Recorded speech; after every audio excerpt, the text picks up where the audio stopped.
돋보기하고 안경이 달라요? 보긴 안경이죠.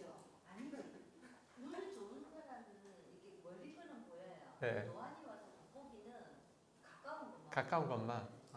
그 신경이 다친 게 아니면 거의 근육이 퇴화됐다고 하거든요, 눈에. 그리고 동공조리개 있죠. 그게 딱딱 빨리빨리 안 움직인대요. 그래서 그 눈 운동 열심히 하면 좀 좋아질 거예요. 이론적으로 그렇습니다. 꾸준히 하는 게 어려워서 이제 잘 안 되는 건데요.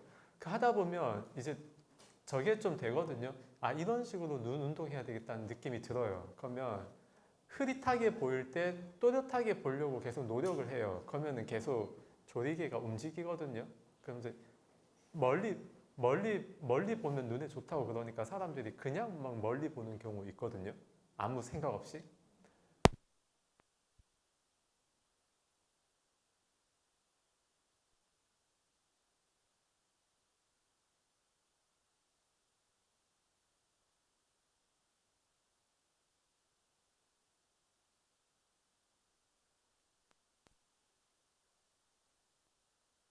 그 과정에서 눈이 운동을 한다고 그러거든요. 근육들이. 그래서 그런 운동 계속 하면 좋습니다. 저 예전에 또 한참 힘들 때 해인사 선원에 그때 산철에도 선원에 있었는데요. 그 이제 저녁 때면은 차를 위에선 조용히 해야 되니까 밑에 선원 객실 내려와서 거기서 차도 좀 마시고 애니팡을 열심히 했어요. 애니팡을 얼마나 열심히 했는지 하늘에 있는 달이 2개, 3개로 보이더라고요. 그래서 큰일 났잖아요. 그때 이 눈 운동 대충은 알고 있었거든요. 마치 그때. 그래서 눈 운동에서 그 급성이잖아요. 잠깐. 그러니까 빠르게 진행된 안 좋은 상황이잖아요. 그래서 눈 운동해서 빨리 되돌리고 그 다음에 이제 제가 좀 보니까요. 우리 휴대폰 볼 때 자기가 잘 보이는 거리에서만 자꾸 보더라고요. 그래서 일부러 약간 멀리도 그러니까 약간 멀리도 하고 가까이도 하고 네. 아니 이거 게임 잘하려고 하는 건 아니니까 그때 제어 안 되는 그 의식 세계를 좀 그 돌리기 위해서 관심사를 돌리기 위해서 했던 거였으니까 그래서 좀 멀리 해서 이렇게 하고 왔다 갔다 하면서 했어요. 그 지금도 너무 고정적으로 본다 싶으면 일부러 약간 거리 띄운다든지 이렇게 거리 조절을 합니다. 그 여러분들도 휴대폰 보실 때 한 위치에서만 계속 본다 싶으면 의도적으로 좀 띄우십시오. 그래서 뭐 영상 그 시청한다든지 할 때 흐릿해도 보려고 노력하면 됩니다. 그 과정에서 눈이 운동하면서 이제 시력이 좋아질 수 있거든요. 그래서 운동 계속 하십시오. 그 만약에 저 보살님 그 만약 돋보기를 안 낄 정도 만약에 되면 노안이라고 당연하게 받아들이면 안 됩니다. 그 우리가요 잘 안 보이니까 점점 이렇게 띄어서 잘 안 보이니까 점점 잘 보이는 위치로 온단 말이에요. 그럼 이거를 당연하게 생각하면은 벗어날 수가 없어요. 그래서 내 의식계가 있거든요. 그 육근, 12처, 근경식, 18개 이게 전체잖아요. 근데 이 의식계 크기가 사람마다 다릅니다. 자기 업식마다 내용물이 다르고 그래서 그 범위 밖의 거를 잘 모른단 말이에요. 그래서 나이 들면서 시력이 나빠지는 것이 당연하다라고 해버리면은 시력 좋아질 기약이 없어요. 병원 다녀야 되고. 근데 시력이 나빠지는 이유가 근육이 퇴화돼서 그렇다라고 알고 눈 운동을 하면 시력이 좋아질 수 있단 말이에요. 근데 이거는 이제 꾸준히 하는 게 어렵죠. 몇십 년 동안 천천히 퇴화된 거고 그 습관인데 그거를 되돌리려고 하니까 쉽지는 않은데요. 어쨌든 그거를 해볼 수 있습니다. 그리고 인터넷 그냥 후기 같은 거 찾아봐도 이 책뿐만이 아니라 그냥 시력 되찾은 사람들의 후기 찾아보면 눈 운동을 정말 열심히 했다, 꾸준히 이런 후기들 있거든요. 그래서 그 의식계를 확장한다는 측면, 남들이 다 그렇게 산다고 해서 나도 그렇게 살 게 아니다라고 하는 그 체험 측면으로 그 책을 좀 활용을 했으면 싶습니다. 그래요. 그 우리 이 경전 보는 것도 다 그런 식이잖아요. 우리의 의식계를 확장하는 거잖아요. 내가 그, 그 다들 그렇게 살고 있다고 해서 나도 그렇게 살 필요는 없잖아요. 아, 저 출가할 때 그거 했습니다. 마침 그때요 저거 했었거든요. 그 부부 클리닉, 사랑과 전쟁 그런 부부 이야기 있죠. 내용 거의 불륜이잖아요. 거기 나오는 게 대부분. 그, 그, 그 나올 때 그때 재방송 아니고 그냥 제 원래 시간에 방송할 때였거든요. 그래서 저희 어머니하고 같이 보면서 이 다음 장면에 어떤 장면이 나올 것이다 딱딱 이야기했는데 제가 이야기한 대로 다 진행됐어요. 20대 초반에. 네, 거의 작가 수준이어서 남자가 먼저 바람 폈거든요. 그 남자가 여행을 가겠대요. 여행 무슨 여행이겠습니까? 그 자기 애인 만나러 간 여행이죠.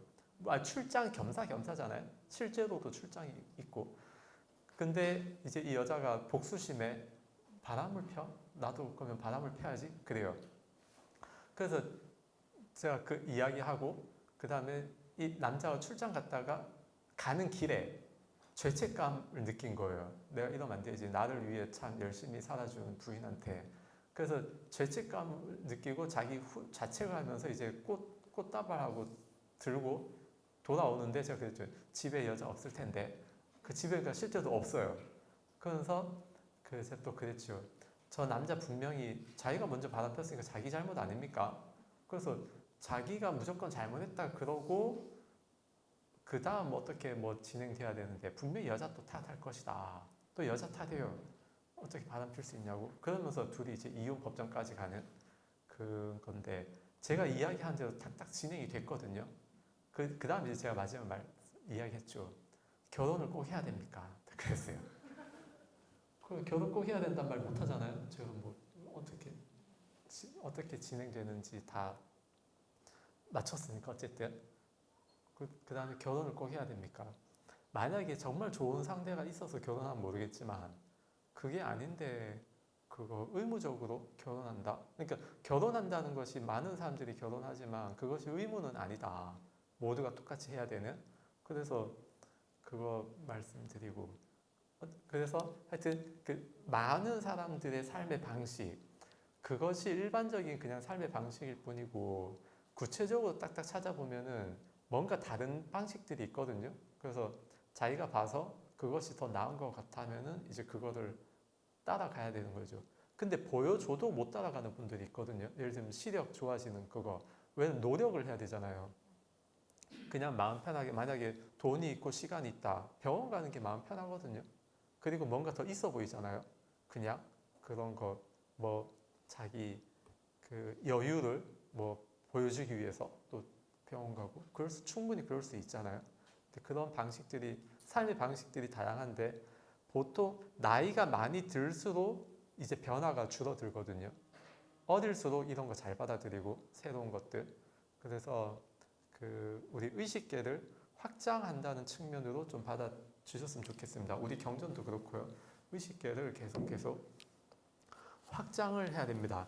이번에는 어떤 새로운 내용이 나올지 한번 봅시다. 이와 같이 나는 들었다. 한때 세종께서는 라자가의 대나무 숲 다람쥐 보호구역에 머무셨다. 그 즈음에 라울라 존자는 안발라티카에 머물고 있었다. 그때 세종께서는 해걸음에 낮 동안의 홀로 앉음에서 일어나셔서 안발라티카로 라울라 존자를 만나러 가셨다. 라울라 존자는 세종께서 멀리서 오시는 것을 보았다. 보고는 자리를 마련하고 발 씻을 물을 준비하였다. 세종께서는 마련된 자리에 앉으셨다. 앉으셔서 발을 씻으셨다. 라울라 존자는 세종께 절을 올리고 한 곁에 앉았다. 그러자 세종께서는 물그릇에 물을 조금 남기시고 라울라 존자에게 물으셨다. 라울라야, 너는 이 물그릇에 물이 조금 남아있는 것을 보느냐? 그렇습니다, 세존이시여. 라울라야, 고의로 거짓말하는 것을 전혀 부끄러워하지 않는 자들의 출가 수행이란 것도 이와 같이 조금 남은 하찮은 것에 지나지 않는다. 고의로 거짓말하는 것, 뭔가 숨기고 싶고 상대방으로 하여금 이런 식으로 인식하게끔 만드는 그런 고의로 거짓말하는 것은 조금 남은 물 조금 남은 것과 같아. 물이 조금 남아 있으면은 씻을 때 깨끗하게 씻기 어렵잖아요. 이익이 조금밖에 없다. 당연하겠죠. 근데 이거 거짓말도요. 지금 여기 나오는 고의도하는 거짓말은 아주 그냥 확실한 나쁜 거짓말이고, 우리 선의의 거짓말도 하잖아요. 좋은 의도로 거짓말하기도 하는데 그것이 조금 애매할 수 있습니다. 일단 나쁜 건 아니고요. 선의의 거짓말이 좋은 방편이 될 수도 있고 혹은 자기 합리화가 될 수도 있어요. 그래서 이 거짓말하는 것이 아주 심해지면 진실이라고 착각하는 수준까지 간다고 하잖아요. 그래서 이 거짓말하는 것을 좀 조심할 필요가 있습니다. 그리고 거짓말 심하면 거짓말이고요. 거짓말보다 조금 약한 단계, 중간 단계에 뭐가 있냐면 사실과 다른 말이 있습니다. 있는 그대로 말하는 것과 다른 말. 그럼 사실과 다른 말이잖아요. 근데 그것이 의도적으로 상대를 사실과 다르게끔 인식하도록 만들려고 하는 것이 이제 거짓말까지 되는 거거든요. 그래서 기본적으로 내가 사실과 같은 말을 하는가, 본 것을 보았다 하고 들은 것을 들었다 하고. 근데 어디서부터 시작하는 경우가 많냐면 넘겨 짚은 것을 사실처럼 생각하는 것, 사실처럼 말하는 것에서 많이 이제 이게 거짓말까지 넘어갈 수가 있어요. 자기 생각해서 그런 것 같아라고 들은 거 가지고 그랬을 것이다라고 생각했는데 실제로 봤다라고 말을 한다든지 그런 경우 있을 수 있잖아요. 저쪽에서 내가 별로 안 좋아하는 사람들이 막 쑥덕쑥 대면서 막 웃고 있어요. 근데 단어 몇 개만 들었는데 자기 관련된 단어가 나왔어요. 그러면 넘겨서 생각하잖아요. 자기 험담하면서 자기를 놀리면서 웃고 있었다. 근데 그게 아닐 수 있잖아요. 내용 다 들어봤을 때에는. 그런 식으로 사실과 같은가 아닌가, 그거를 첫 번째 기준으로 삼으면 점점 거짓말하는 것들을 줄일 수가 있겠다. 물론 거짓말은 기본적으로 마음 자체, 의도 자체가 조금 그렇지만 어쨌든 그 선의의 거짓말, 그러니까 나쁜 마음에서 나온 게 아닌데도 거짓말이 되는 경우들이 있기 때문에 그런 경우는 어떻게 잡느냐, 이런 식으로 사실과 같은가 다른가 그걸로 잡을 수 있고요. 이걸 반대로 해보면 우리가 다른 사람의 말을 들을 때 그 말이 진실인가 아닌가를 어떻게 구분할 것인가를 좀 생각해 볼 수 있습니다. 지금 말씀드린 거를 그대로 하면 돼요. 들은 대로 말하는지 본 대로 말하는지를 확인을 하면 됩니다. 그렇게 들었다고? 그렇게 그 생각이었느냐 실제로 본 것이냐, 이런 식으로 약간 미심적인 부분들이 있으면 그런 식으로 재차 질문하다 보면 상대방이 나쁜 마음이 있었던 사람이면 계속 거짓말 하겠지만 그런 마음이 없고 그냥 별 뜻 없이 그냥 말한 경우에는요, 나 그거 내 생각이었는데 뭐 이런 식으로 말을 한단 말이에요. 그런 식으로 딱딱 정보를 찾아 들어갈 수가 있습니다. 어쨌든 여기서 고의로 거짓말하는 것 조금 남은 물이다. 그 다음 4번은요. 그 조금 남은 물을 버려요. 쏟아버리고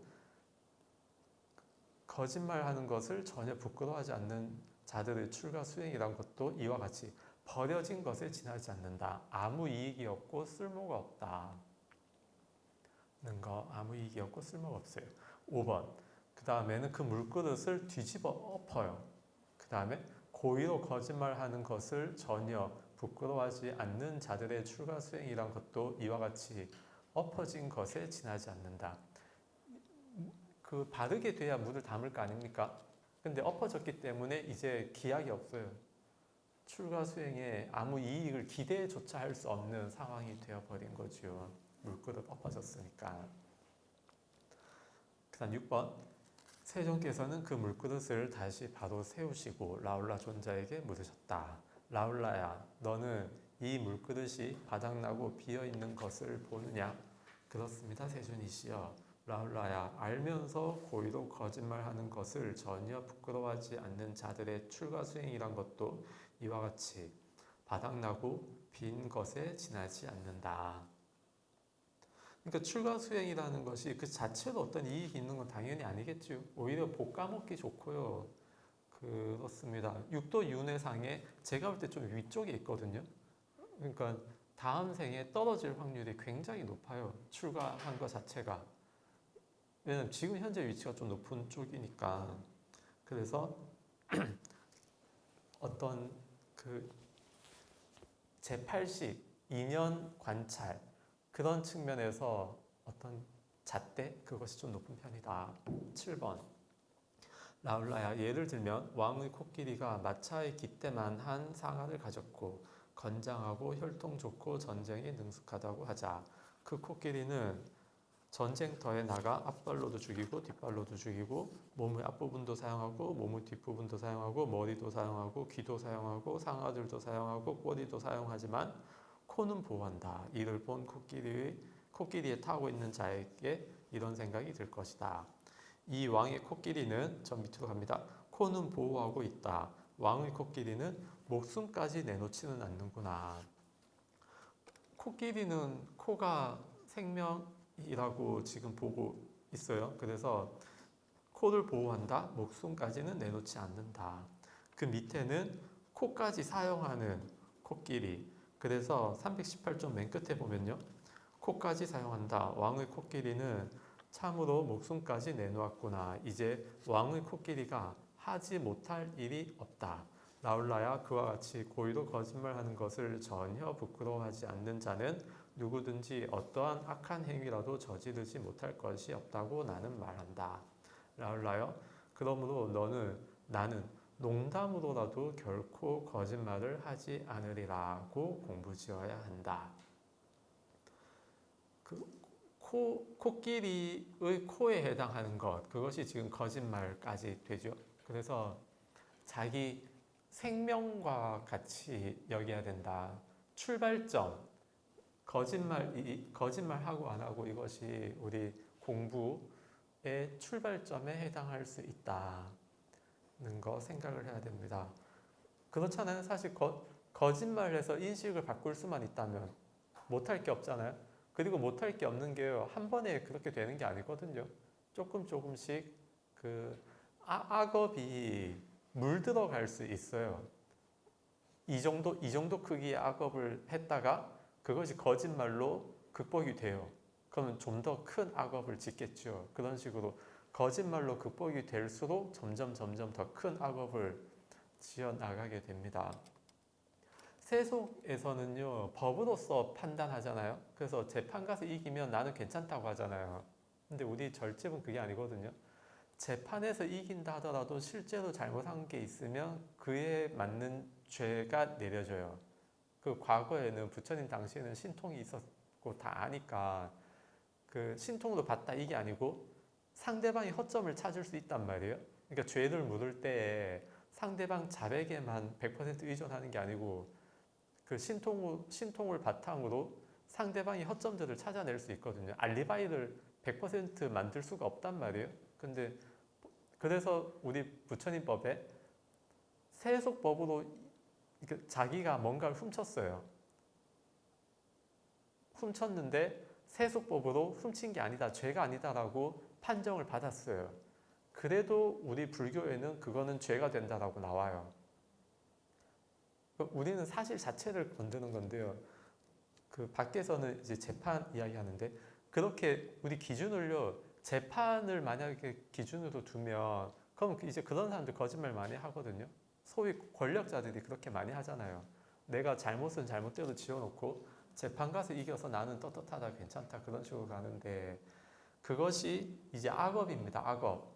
그 업의 관점에서 보면 재판에서 이긴다 하더라도 그것은 악업이에요. 그래서 재판에 이기든 지든 내가 올바른 행동은 올바른 행동이고 설사 졌다 하더라도 올바른 행동은 올바른 행동인 거예요. 내가 뭐 죄를 덮었었다 해서 내가 죄가 되는 게 아니고 그 뭐 과거생에 어떤 안 좋은 죄값 치렀다고 생각해야 되겠죠. 그런 경우에는 어쨌든 그 우리 불교의 업은 한 것 그 자체에서 나온다. 그리고 여기 농담으로라도 결코 거짓말을 하지 않으리라고 공부지어야 된다고 나오는데요. 이거 진짜 좀 무섭게 보입니다. 농담, 그 거짓말로 웃기 위해서 농담으로 하는 거짓말 일단은 괜찮습니다. 괜찮은데 아주 철저하게 할 때는 농담까지도 조심해야 된다.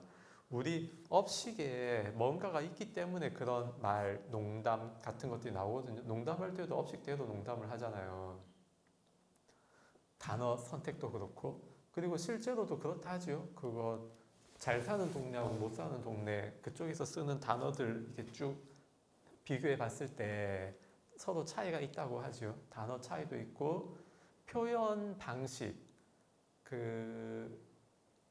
많이 배웠을 경우에는 형용사 어떤 수식하는 단어들 많이 쓰고요. 교육 수준이 좀 낮을 경우나 그런 경우에는 통째로 단어 수가 적대요. 일단은 단어 좀 이거 하나로 많은 단어가 사라졌다고 그러죠. 저기 전라도의 뭐 거시기 그걸로 많은 단어가 사라졌다고 하잖아요. 좀 그거 억양으로 다 하잖아요. 좀 뭐 어떻게 하라는 거지. 그다음 억양으로 다 판단하는데 상황 그러니까 단어 수가 줄어드는 거예요. 똑같은 상황에서 표현하는 단어 수가 그런 식으로 어쨌든 업에 있기 때문에 그런 게 나온다. 저번에 한 스님이요, 제가 그 식당 가서 음료수 저기 콜라 따야 되는데 저걸 안 줬어요. 병따개를. 그래갖고 제가 숟가락 딱 땄거든요. 그러니까 저는 그 숟가락 뒤로 땁니다. 앞으로는 안 따요. 왜냐면 앞으로 따면 그걸 떠먹어야 되잖아요. 그 딸 때 흠집 난단 말이에요. 그래서 앞으로는 안 따고 뒤로 손잡이 부분으로 땄는데 옆에 있는 선생님이 저한테 그러는 거예요. 선생님 나중에 큰 선생님 돼야 되는데 그러면 안 된다면서.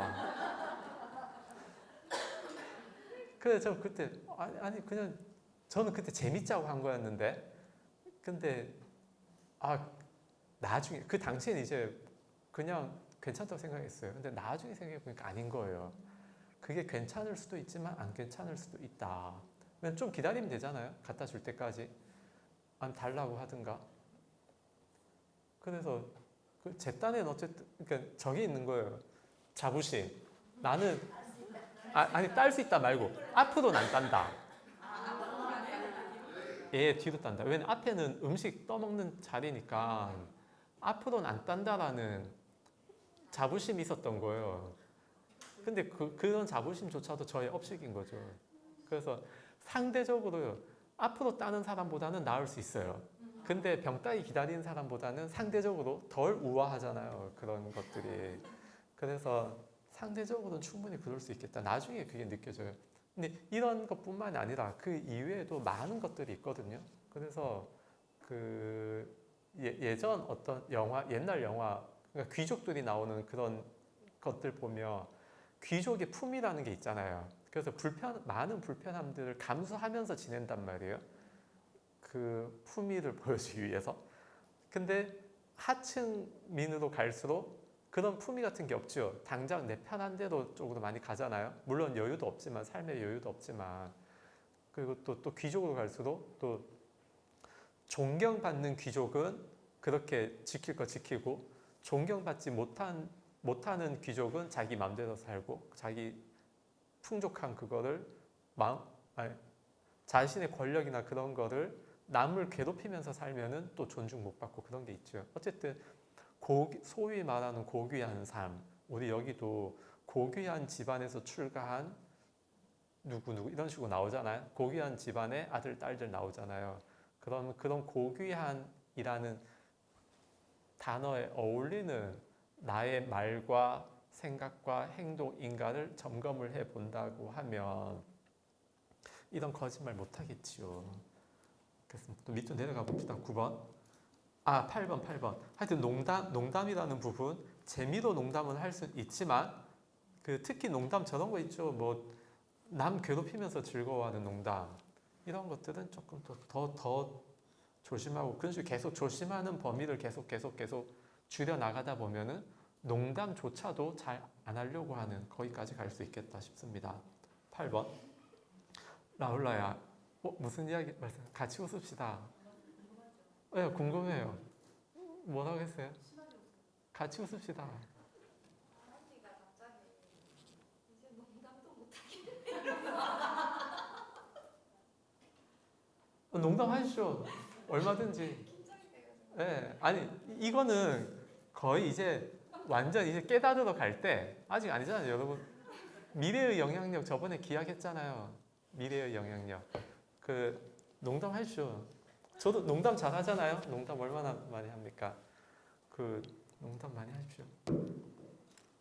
그 재밌잖아요. 농담 너무 팍팍하잖아요. 농담 없고 하면 그렇죠? 저도 만약 여기서 뭐 이런 거 물품 안 팔고 이렇게 하면은 딱딱할 거 아닙니까? 농담, 둘리 그런 이야기 안 하면 딱딱하잖아요. 농담 마음껏 하십시오. 라울라야, 이를 어떻게 생각하는가? 여기서는요 농담 농담으로라도 결코 거짓말을 하지 않으리라. 거짓말, 농담 자체가 아니고 거짓말로 농담하던 것들이 이제 농담이 아니고 진짜 거짓말하는 것까지 넘어가거든요. 그러니까 농담, 여기 포인트는 농담이 아니고 거짓말이다. 근데 농담은 이제 업식을 아주 깊이 있는 잠재된 그런 업식들을 확인할 수 있습니다. 농담을 통해서. 그러니까 사람마다 좋아하는 농담들이 다르거든요. 그래서 그런 걸로 그 사람의 업식을 판단을 좀 해볼 수 있습니다. 8번 이제 중요합니다. 라울라야, 이를 어떻게 생각하는가? 거울의 용도는 무엇인가? 비추어 보는 것입니다. 세준이 씨요. 라울라야, 그와 같이 지속적으로 반주하면서 몸의 행위를 해야 하고, 지속적으로 반주하면서 말의 행위를 해야 하고, 지속적으로 반주하면서 마음의 행위를 해야 한다. 지속적으로 반주하면서, 이 지속적으로 반주하면서 우리 하나 더 있고 9번 라울라야, 내가 몸으로 행위를 하고자 하면 너는 그 몸의 행위를 이렇게 반주해야 한다. 나는 이제 몸으로 행위를 하려고 한다. 나의 이런 몸의 행위가 나를 해치게 되고 다른 사람을 해치게 되고 둘 다를 해치게 되는 것은 아닐까? 이 몸의 행위가 해로운 것이어서 괴로움으로 귀결되고 괴로운 과보를 가져오게 되는 것은 아닐까? 이렇게 반주를 해요. 그래서 만약 그 행위들이 나도 해치게 되고 다른 사람도 해치게 되고 둘 다를 해치게 될 것이다. 이 몸의 행위는 해로운 것이어서 괴로움으로 귀결되고 괴로운 과보를 가져올 것이다 라고 알게 되면 너는 그와 같은 몸의 행위를 절대로 해서는 안 된다.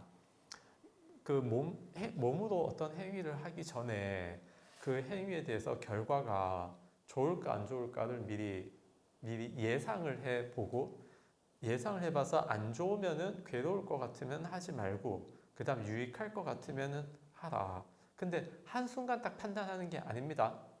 행위를 하기 전까지 지속적으로 반조를 좀 해봐야 돼요. 지속적으로. 그러니까 지속적으로라는 거를 판단하기가 실천하기가 쉽지가 않습니다. 어느 한순간 내가 판단했으면 그걸로 끝나거든요. 그래서 우리 깊이 숙고한다고 하잖아요. 깊이.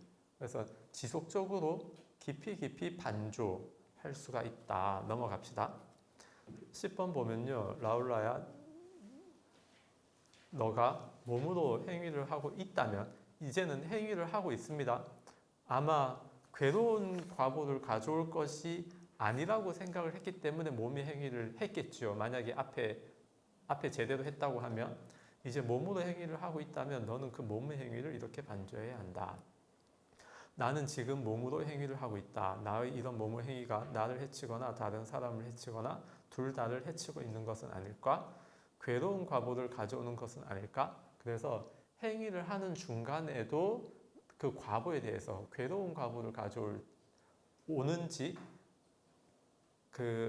안 좋은, 즐거운 과보를 가져오는 것인지를 또 생각을 좀 해봐야 됩니다. 지속적으로 반조를 해봐야 돼요. 그리고 내가 유익할지 괴로울지를 생각하지 못하고 어떤 행위를 하는 경우 있잖아요. 미리 반조 못 해보고. 그렇다 하더라도 중간에라도 반조를 해야 된다. 그 다음 11번 보면요. 너가 몸으로 행위를 하고 난 뒤에도 너는 그 몸의 행위를 이렇게 반조해야 한다. 나는 지금 몸으로 행위를 했다. 나의 이런 몸의 행위가 나를 해친 것이거나 다른 사람을 해친 것이거나 둘 다를 해친 것은 아닐까? 이 몸의 행위가 해로운 것이어서 괴로움으로 귀결되고 괴로운 과부를 가져오는 것은 아닐까? 행위를 다 했으면 이제 어떤 과부가 드러날 거잖아요. 그렇죠? 그리고 또 시간이 지나서 드러나기도 하고 즉시에 드러나기도 하는데 지금 그 행위를 하기 전, 하는 중간, 하고 난 다음 이렇게 세 개로 나누어져 있고요. 우리 지난번에 생주이멸 말씀드렸죠. 생, 의도, 생, 주, 이 그게 10번, 머물고 변해가는 과정 10번, 11번이 멸, 그리고 과보까지 해서 11번이 과보까지 나오는 경우. 그래서 모든 단계에서 내가 유익할지 괴로울지를 점검을 지속적으로 반조해서 수행을 잘 한다고 하면 점점 앞으로 가겠지요. 근데 7살이니까 경험도 별로 없잖아요. 그래서 아마 의도 단계에서는 잘 적이 안 될 거예요. 판단이 잘 안 될 거예요. 그렇지만 자기가 어떤 행위를 하고 난 다음에 특히 행위를 하고 난 다음에는 뭐 주변에서 그러면 안 된다라는 말을 듣는다든지 그런 식으로 해서 그게 괴로운 과보잖아요. 주변에 큰 스님들이 그러면 안 된다고 하면 그것이 곧 그 괴로운 과보를 가져오는 것이니까 그럼 그 다음에는 이런 행동을 하고 싶을 때 내가 이렇게 행동하면은 그 다음에 또 혼나겠다 그런 생각을 하면서 그 과거와 똑같은 어떤 행위를 안 할 수가 있겠지요. 321쪽을 보면 네 번째 줄 위에서 네 번째 줄 뒤에 너는 그와 같은 몸의 행위를 스승이나 현명한 동료 수행자들에게 실토하고 드러내고 밝혀야 한다. 실토하고 드러내고 밝힌 뒤 미래를 위해 단속해야 한다. 앞에 의도 단계 그리고 실행하는 행동하는 그 중간에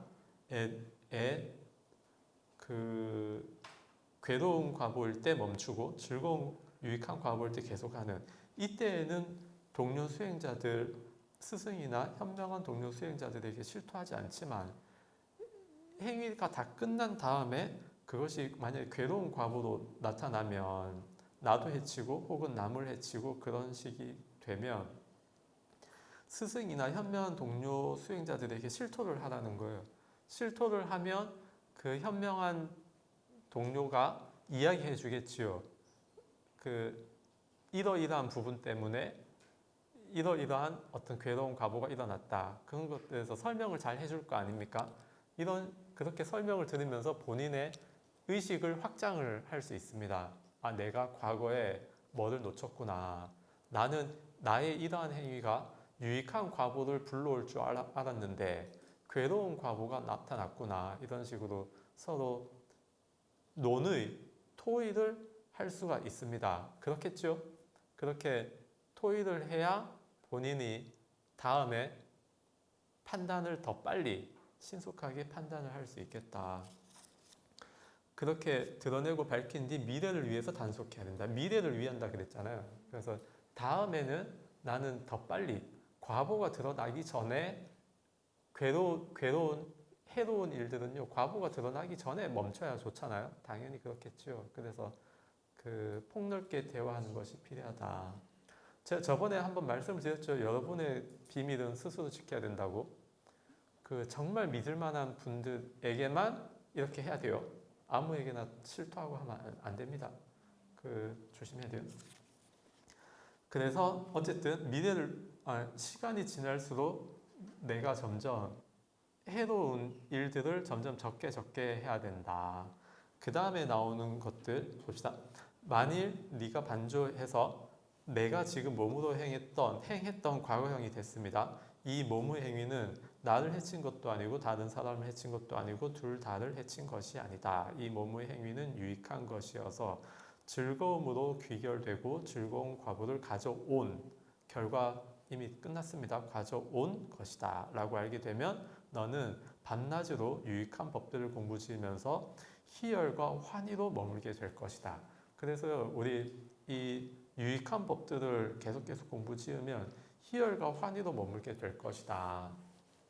여기에 대한 믿음이 생길 정도로 어떤 경험들을 해봐야 됩니다. 그래야 내가 선한 법들, 좋은 법들을 더 적극적으로 실천을 하게 되고요. 그 전에는 실천이 잘 안 될 수 있어요. 그 다음 12번은 말로 하는 행위인데요. 패턴은 똑같습니다. 앞에와 마찬가지로 의도 단계에서 먼저 점검을 해봐야 되고요. 말을 하는 중간에도 점검을 해봐야 되고, 말이 끝난 다음에도 그것이 나와 남을 해롭게 하는지, 과보가 유익한지, 괴로운 과보가 일어나는지 그것을 계속 점검을 해야 된다. 그 다음 15번에 이제 마음까지도 갑니다. 이 신구의 삼업이잖아요. 이렇게 보면. 그렇죠? 근데 몸부터 점검하기가 좋거든요. 그리고 유익한지 해로운지가 더 적나라하게 드러나요. 몸의 행위가.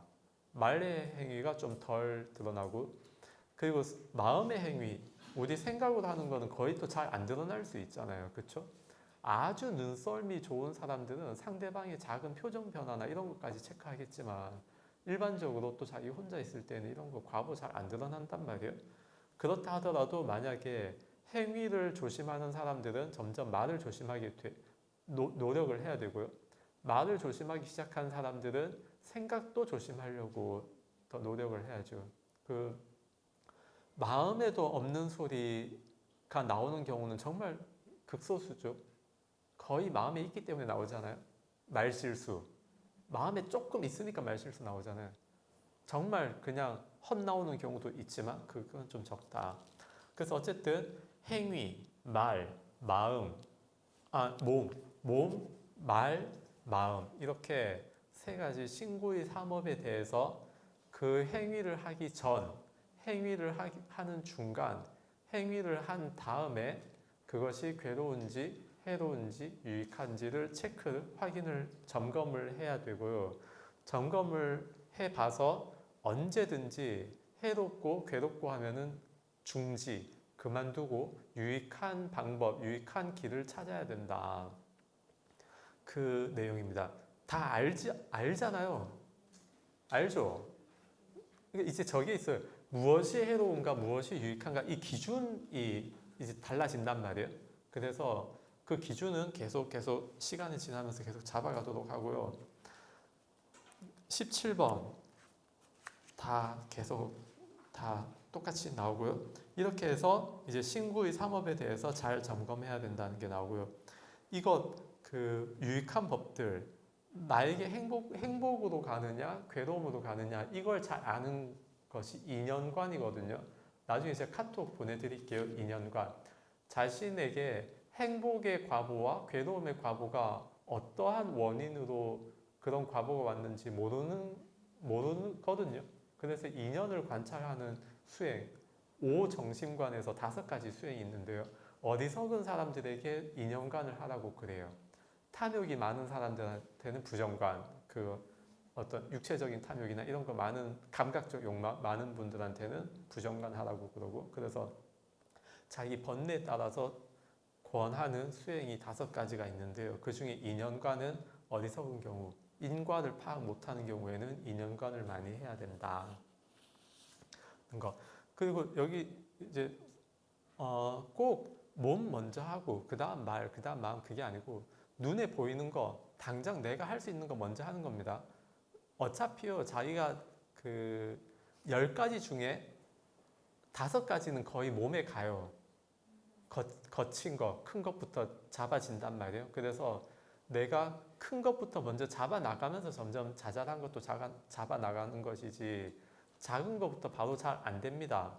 그래서 그냥 여러분 혹시 수행을 한다든지 아니면 우리 이 수업 배우면서 내 마음 바꾸는 훈련을 하는 분이 만약에 계시면 우리 책에 이론상 근사한 거 배웠잖아요. 깨닫기 직전의 법들. 그쪽으로 바로 못 갑니다. 그냥 당장 실천할 수 있는 거, 가벼운 것부터 실천하십시오. 그래서 모든 걸 끊어서 올라가야 돼요.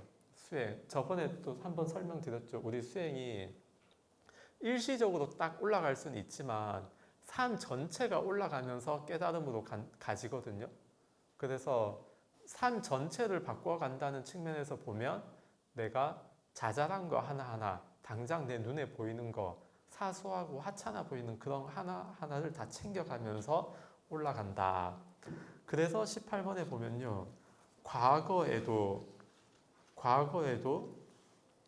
그 친구의 삼업이 청정했던 과거의 사문들이나 바라문들도 모두 이와 같이 계속해서 반주함에 의해 삼업이 청정해졌다.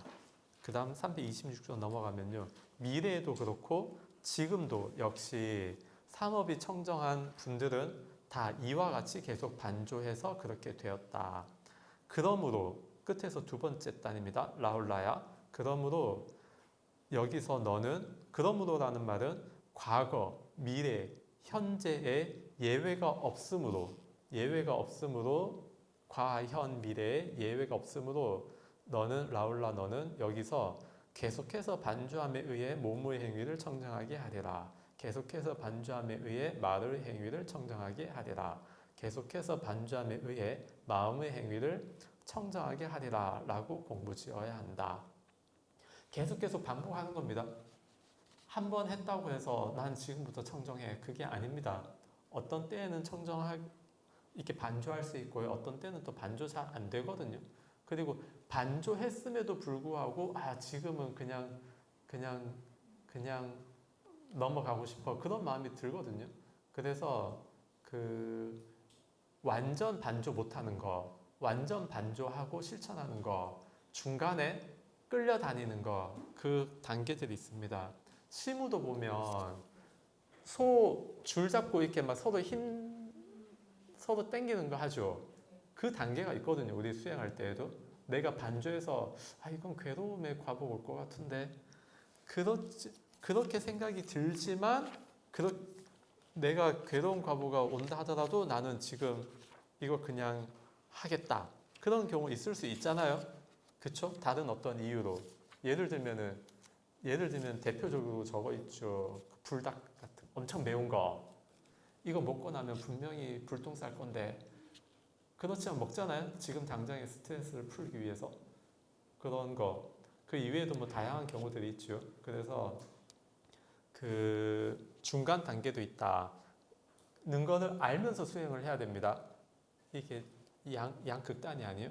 그래서 여러분들 그 청정해지려고 하면 이렇게 삼업에 대해서 계속해서 반주하면서 행위하기 전, 행위하는 중간, 행위한 다음에도 계속 체크하고 행위한 다음에는 나보다 더 현명한 사람이라든지 아니면은 나의 생각의 폭, 나의 세계의 폭을 확장할 수 있는 사람이 있으면 그 사람과 대화하면서 그 세계를 적극적으로 확장하면 좋겠다. 이런 작업이 이제 수행의 기본 토대가 됩니다. 이거 자체가 수행이고요. 이거 자체가 수행이고 더 고급 단계의 어떤 수행을 하는 데 있어서 토대가 됩니다. 그래서 청정하지 않으면 수행 자체를 할 수가 없습니다. 삼업을 청정하게 해 나가는 과정에서 각종 어떤 특정 수행법들이 도입이 되는 것이기 때문에 이런 거 세 가지 삼업 청정에 대해서 많이 신경을 써 주시기 바랍니다. 그 추석 잘 보내시고 다음 주에 뵙도록 하겠습니다. 고생하셨습니다.